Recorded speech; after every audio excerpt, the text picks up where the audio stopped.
What's going on, guys? Welcome back to another video. So I really hope this one encourages you to get out and explore simply for the sake of exploring. If you have access to any outdoor land, that's all you need to go out and poke around and just have a great day. And it's important to know that you don't have to have this perfect plan either. It's honestly better to not have a plan because you can just let the day take control and whatever happens, happens. With that said, we're gonna go do some exploring for the sake of exploring. Stay tuned, and I hope you guys enjoy it. Yeah, you got one.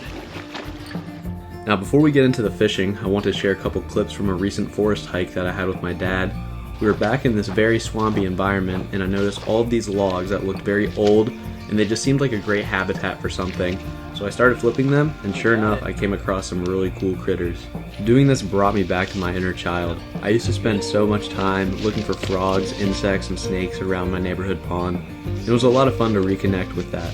And take my word for it, guys, this is a ton of fun. You don't gotta be a kid.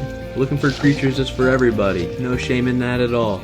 I can tell you right now, if I see a saucy log, that thing is getting flipped. Oh, there's one. Marbled salamander. Look at him. That's awesome. They're so cool, man. Look at them go. By far one of my favorite critters that you can find out here in the swamps. And this is the time of year to find them. Look at that thing. There's my finger for comparison. Big old slug. This one's a little high though. It's kind of a weird elevation one. Oh, there's one though.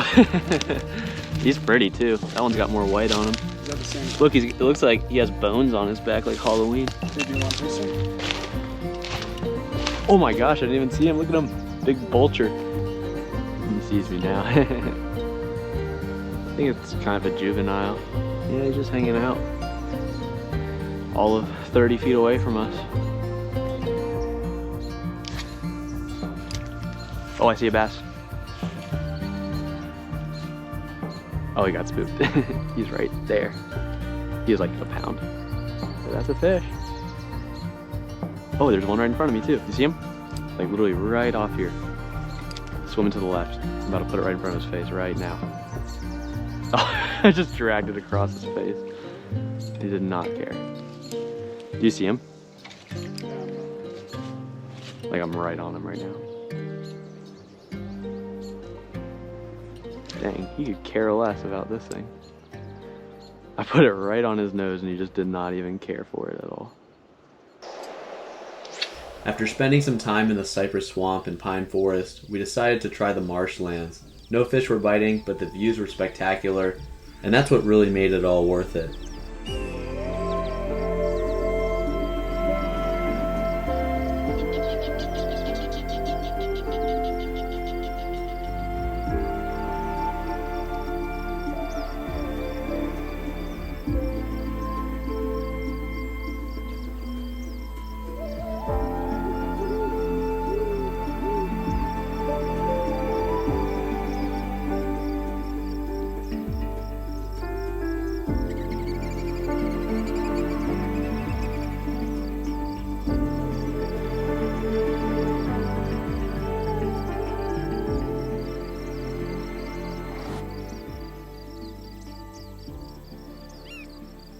Today we're going to be doing some sheepshead fishing, and actually some land-based sheepshead fishing, which is something that you don't see a whole lot of. You know, most of the sheepshead videos that I make and everyone else makes, usually, you know, you're on the water in a kayak or in a boat, but the truth is you can catch these things on pretty much any piece of structure in salt water, and I'm hoping to show you all that today.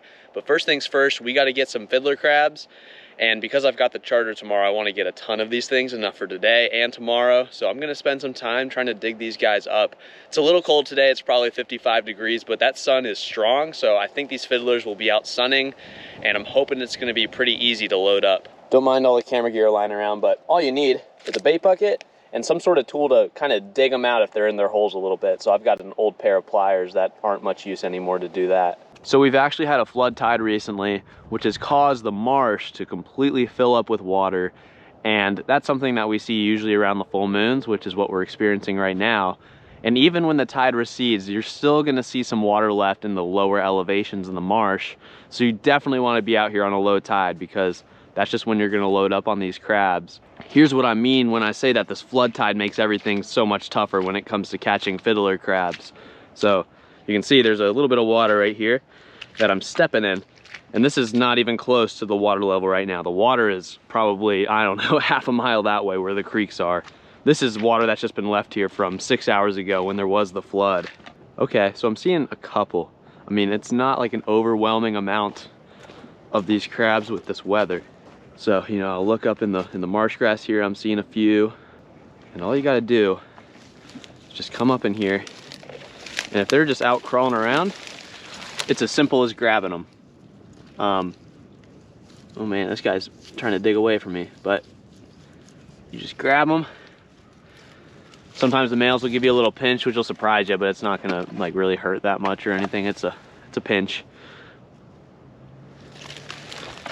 And since it's cold, they're gonna be a little slower, which is nice. There's a lot of females out right now. The boys must be hiding. Yeah, simply grabbing them. And you can also peek inside the holes. Now the lighting's pretty awful for this right now, but if you peek inside the holes and you see their legs just hanging out, then you can actually use your pliers or whatever tool you got to, you don't want to like create a big hole in the ground or anything, but you just kind of poke it in there so they can't go any deeper, and then you can dig them out. I'll show you if I come up across that situation. So here's an example. We've got a fiddler crab that's down the hole, but I can barely see his legs. So if you just kind of come with your pliers and go right behind and then just slowly bring them up. Boom. That's the ticket right there to catching as many as you can, because there's so many that are just chilling halfway in their holes. I'm sure y'all get the idea of it, so I'm gonna keep catching these things and hopefully get enough for a couple days, but we'll see. That might take a good bit of time. So I ended up just catching a couple crabs, and I'm just gonna hustle over to the spot. It's not gonna be a whole lot, but maybe enough to get a couple fish for a video. Okay, we've made it to our spot here, and if you can't tell, I'm staring directly at the sun, so I'm gonna make this quick. We're just gonna be walking this rock wall looking for any sheep's head that wants to bite. I've also got the deadly 6-eye combo here, so you know things are getting serious. Our tide definitely needs to come up significantly more. It's only around 2 feet deep. I want it to be, you know, a foot or so higher than that. So, and probably, I don't know, 45 minutes to an hour, that's gonna be our peak time to capitalize on these fish. But I'm probably gonna walk down a little ways on this wall and just mess around until this tide becomes ideal. Okay, so here's our setup that we're using. It's a very light one, and I like using lighter setups for sheep's head just because it can be a lot of fun. Now, you wanna make sure you've got enough power to pull these fish from the structure, but when I'm fishing along the rocks, they're usually not gonna run up into the rocks. So you don't have to go as heavy as you would for, say, a dock or something. We've got a boat passing right now, so hopefully that's not too loud. So this right here is the rig that we're using. It's a drop shot. We've got a 1/2 ounce egg sinker. That's probably the perfect weight for most sheep's head fishing. You may have to go a little heavier if you have a ton of current, but I find that's a great way to start. Now for the hook, I have this teeny tiny little live bait hook. It's not quite a circle hook, not quite a J hook, kind of a happy medium between the two. And you definitely want to go small on these. And the distance between the weight and the hook is about maybe 4 inches, I would say.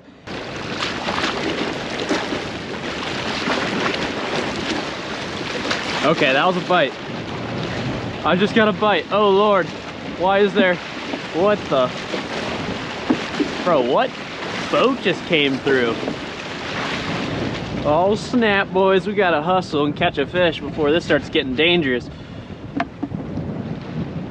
They exist, guys, they exist. Let's get one.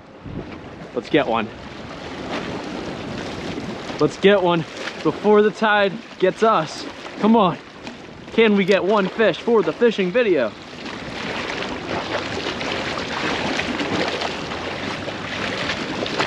Oh, come on.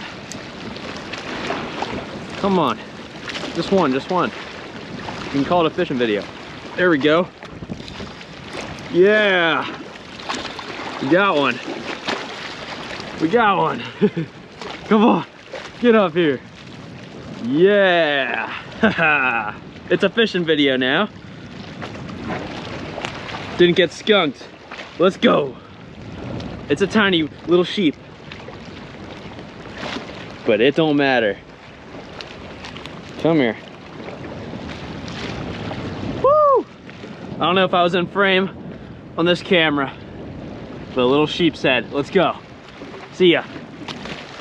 Okay, I think I'm gonna call it a day. Don't mind the hat head, even though it's probably impossible to ignore. This thing is going absolutely wild on me, but it wasn't the best day, and that's fine, because as long as we have the opportunity to get on our feet and go explore some places, man, that's all you can really ask for. That's the greatest privilege in life, if you ask me, is to be able to get up and go check things out. That's as simple as that. Whether it's stomping around in the woods looking for salamanders and little critters under logs, or climbing a whole rock wall and trying to find some sheep's head, you know? You can do a whole lot and not be successful, but just be glad that you can get out and try it. And no matter how unsuccessful and how frustrating things get, what are we gonna do? We're gonna stay hooked. Come on now. I appreciate you guys as always for making it to the end of the video. Y'all take care and go check some stuff out.